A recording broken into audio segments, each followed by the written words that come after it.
Assalamualaikum warahmatullahi wabarakatuh. Perkenalkan, nama saya Al Mustafa Yamin. Saya dari program studi Agroteknologi Fakultas Pertanian Universitas Dayanu Iksanuddin Bau-Bau. Kali ini kami akan mempresentasikan materi tentang perkembangbiakan tanaman kopi secara generatif dan vegetatif. Di sini saya bersama teman-teman saya, Muhammad David Arya Dewangga sebagai pemateri 1, lalu ada Rivaldi Satrio Tulandi sebagai pemateri 2, kemudian ada Iko Mangtri Swarnaya sebagai pemateri 3, dan saya di sini bertindak sebagai moderator. Untuk mempersingkat waktu, langsung saja saya persilakan kepada pemateri 1 untuk menjelaskan materinya. Perkenalkan, nama saya Muhammad David Arya Dewangga. Saya akan menjelaskan perkembangbiakan tanaman kopi secara generatif. Bagaimanakah cara perkembangbiakan kopi secara generatif? Langkah awal yang penting dalam membudidayakan tanaman kopi adalah melakukan pembibitan dengan benar. Keberhasilan petani di dalam membuat bibit-bibit kopi unggulan akan berdampak pada kesuksesan dalam mengembangbiakan tanaman-tanaman kopi tersebut. Ada dua teknik pembibitan yang dapat diterapkan pada tanaman kopi, yaitu generatif dan vegetatif. Namun pada kesempatan kali ini saya sebatas akan membahas seputar pembibitan kopi secara generatif, yakni melalui biji. Bagaimanakah langkah-langkah yang harus dikerjakan? Berikut ini panduannya. 1. Pemilihan benih kopi. Benih kopi yang digunakan berupa biji yang diambil dari tanaman induknya berkualitas terbaik. Buah-buah yang telah matang ini lalu dipetik dari tumbuhan utama, lantas disortir menurut ukurannya. Biji yang dapat digunakan sebagai benih berukuran seragam, tidak terlalu besar dan kecil, berbentuk cenderung datar, sehat, serta tidak cacat. Pada umumnya biji-biji kopi yang berukuran sama memiliki tingkat pertumbuhan yang serupa, sehingga proses pembudidayaan bisa berjalan lebih efisien.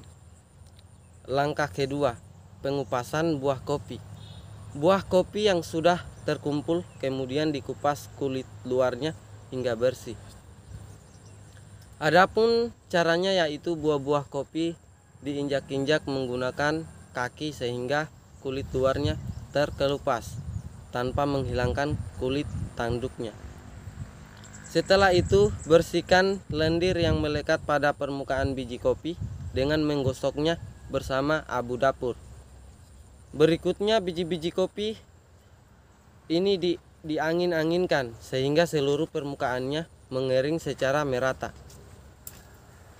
Kemudian lakukan proses penyortiran biji sekali lagi untuk memisahkan biji yang ideal dijadikan benih dengan biji yang bermutu rendah, berbentuk tidak normal atau berpenyakit.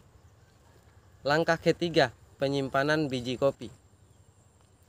Untuk mendukung waktu persemaian yang tepat, biji-biji kopi yang sudah dibersihkan tadi harus disimpan dengan baik dan benar. Apabila teledor, benih biji kopi ini akan diserang hama bubuk yang dapat mematikannya. Sebaiknya biji kopi disimpan dalam peti kayu yang telah diberi alas berupa kain yang diberi minyak terpenting berdosis 1 cc atau 100 cm kuadrat. Ulangi pemberian kain ini setiap lapisan setebal 5 cm. Penyimpanan biji kopi ini dilakukan tidak lebih lama dari 3 hari 3 malam. Tetapi bila Anda terpaksa harus menyimpan biji kopi lebih lama lagi, jangan lupa taburkan bubuk arang basah ke dalam peti dengan perbandingan 1,3. 4. Langkah keempat, pemilihan lahan semai. Di dalam proses penyemaian benih kopi, Anda perlu memperhatikan pemilihan lahan semai yang ideal. Di antaranya lahan memiliki kontur permukaan yang rata, kondisinya subur, dan kaya akan unsur hara. Untuk memudahkan pematuan dan perawatan lahan juga sebaiknya berada di dekat permukiman dan sumber air. Alangkah lebih baik jika di sekeliling lahan terdapat pohon-pohon yang berukuran besar sebagai benteng alami kopi dari hujan, terik matahari, dan angin. Jangan lupa cek kesucian lahan sebelumnya dan semprotkan larutan MIG 6+ secara tipis pada permukaan lahan persemaian. Ya, langkah 5, persemaian benih kopi. Biji-biji kopi yang akan ditanam di lahan persemaian harus dikecambah terlebih dahulu. Buatlah bedengan di tempat pengecambahan yang berukuran panjang 2,4 meter dan lebar 1,2 meter. Lalu taburkan pasir bersih di permukaan bedengan dengan ketebalan 10 cm.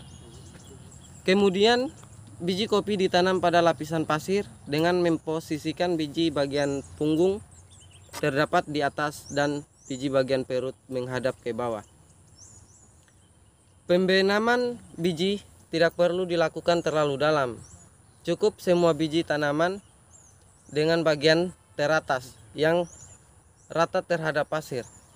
Jarak penanaman biji kopi untuk dikecambahkan yaitu 5 kali 2,5 cm. Hal ini berarti setiap 1 meter persegi tempat pengecambahan bisa menampung sebanyak 2000 atau 2500 biji kopi. Langkah 6, perawatan benih semai. Setelah semua benih ditanamkan di lahan semai, taburkan sekali lagi pasir bersih secara tipis. Kemudian di atas bedengan bisa dibuat penutup dari jerami atau ilalang untuk menjaga kelembapan di lahan persemaian. Setiap 2 atau 3 hari sekali, lahan juga perlu disiram menggunakan air secukupnya. Umumnya biji kopi akan tumbuh menjadi kecambah dalam waktu 3 atau 4 minggu jika dilakukan di dataran rendah serta 6-8 minggu. Langkah 7, pemindahan kecambah ke lahan semai bibit. Kecambah kopi yang dapat dipindahkan ke lahan persemaian bibit adalah kecambah yang sudah berbentuk serdadu atau kepel. Proses pemindahan ini harus dilakukan dengan hati-hati supaya tidak ada bagian tanaman yang mengalami kerusakan. Adapun caranya yang benar yaitu kecambah harus diangkat memakai bilah bambu atau solet, bukan dicabut. Lakukan proses seleksi sekali lagi untuk memilah-milah kecambah yang berkualitas paling bagus. Buang kecambah yang memiliki akar bengkok karena tingkat pertumbuhannya cenderung lambat dan kerdil. Langkah 8, persiapan lahan semai bibit. Untuk menyemaikan kecambah kopi menjadi bibit, Anda perlu menyiapkan lahan yang ideal. Cangkul lahan tersebut dengan kedalaman 30-35 cm sehingga kondisi strukturnya gembur. Jangan lupa buang kerikil, gulma, dan bekas akar tanaman lain karena dapat mengganggu pertumbuhan kopi yang dipelihara nanti. Setelah itu taburkan pupuk organik berupa pupuk kompos atau pupuk kandang untuk menyuburkan lahan tersebut. Ukuran bedengan-bedengan untuk menyemaikan kecambah kopi mempunyai panjang 10 meter dan lebar 1,2 meter. Bedengan dibuat secara membujur menghadap ke arah utara selatan dengan tujuan untuk memaksimalkan intensitas cahaya matahari yang bisa diperoleh tanaman kopi. Sedangkan jarak penanaman yang ideal adalah 15 kali 30 cm. Langkah 9, perawatan bibit kopi. Perawatan bibit kopi mencakup penyiraman air, pemberantasan gulma, dan pemberian pupuk secara berkala. Aplikasikan larutan MIG 6+ dengan dosis 10 ml, MIG 6+ 1 liter air dan disemprotkan secara tipis dan merata pada permukaan lahan pendederan. Penyemprotan ini minimal dilakukan setiap 2 minggu sekali secara teratur. Selain dari itu, Anda juga perlu menyiram bibit secukupnya serta melakukan pengendalian terhadap serangan hama dan penyakit yang muncul.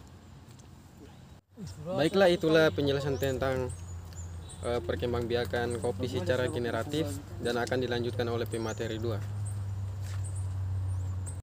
Assalamualaikum warahmatullahi wabarakatuh. Perkenalkan, nama saya Rifwali Satrio Tulandi. Saya mahasiswa dari Fakultas Pertanian, jurusan Agroteknologi, Universitas Dayanu Iksanuddin Bau-Bau. Di sini saya akan menjelaskan materi tentang pembibitan kopi secara vegetatif.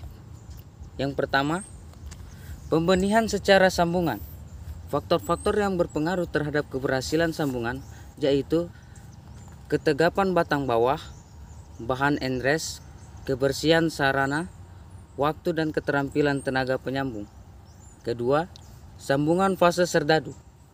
Batang bawah dan batang atas menggunakan benih stadium serdadu atau kepelan. Penyambungan dilakukan menggunakan metode celah. Pada bagian atas dari batang bawah, 5 cm di leher akar, dibuat celah 1 cm. Bagian bawah dari batang atas, 4 cm dari daun kepal. Disayat miring pada kedua sisinya, sehingga membentuk huruf V. Batang disisipkan pada celah yang telah dibuat pada batang bawah. Bagian kambium batang atas dan batang bawah harus bersatu. Setidaknya salah satu sisi dari bidang pertautan batang atas dan batang bawah harus disahakan lurus. Penyambungan juga dapat dilakukan dengan cara menyayat miring baik batang atas maupun batang bawah pada salah satu sisinya, kemudian dipertautkan. Pengikatan dilakukan menggunakan parafil sedemikian hingga bagian sayatan tertutup rapat. Sebelum penanaman akar, tunggang yang terlalu panjang ujungnya dipotong dengan gunting. Setelah penanaman dilakukan, penyungkupan secara kolektif seperti pada praktek penyetekan kopi. Frekuensi penyiraman 1-2 hari sekali, tergantung keadaan. Waktu penyiraman sebaiknya dilakukan pagi hari dengan cara membuka salah satu sisi sungkup dan ditutup kembali. Sebaiknya penyiraman menggunakan knapsack sprayer 2 minggu setelah penyambungan dilakukan. Pemeriksaan hasil sambungan jadi ditandai dengan tidak layunya benih sambungan. Selama 2 minggu setelah sambung harus dihindari dari penyinaran matahari langsung. Pengamatan hasil sambungan dilakukan setelah 2 minggu. Apabila warna tetap hijau berarti sambungan berhasil, dan apabila berwarna hitam berarti gagal. Sungkup dibuka atau dilepas. Apabila tunas yang tumbuh cukup besar, tali ikatan dibuka. Apabila pertautan telah kokoh dan tali ikatan mulai mengganggu pertumbuhan batang, tunas yang tumbuh dari batang atas dipelihara atau paling sehat dan kekar. Pemilihan dilakukan setelah tunas tumbuh cukup besar. Oke, untuk kelanjutan kesimpulannya akan dilanjutkan oleh pemateri ketiga. Saya persilakan.